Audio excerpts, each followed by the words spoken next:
Orada bir tane bu karşıya bak.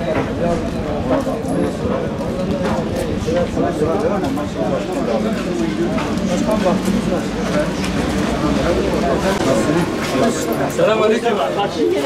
Merhaba. Merhaba.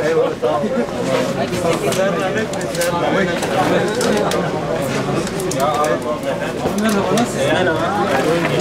Merhaba. Tekrar merhaba.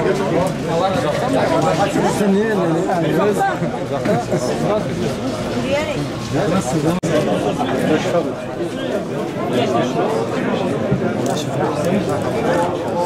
Ego geçmişim. Ego geçmişim. Yok. Selamünaleyküm gençler. Selam. Başkanım Aruşen Sarıkat. Ortadan otursun. Eyvallah abi.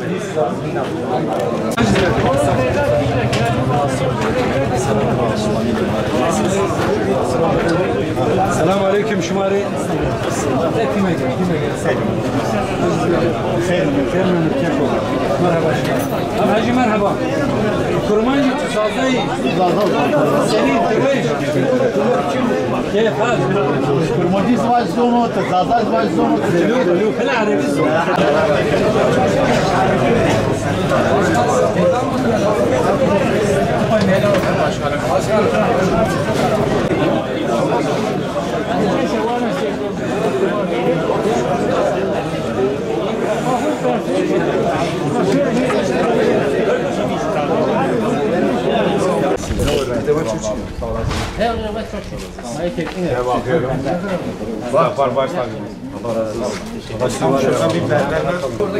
Nasılsınız? İyisiniz?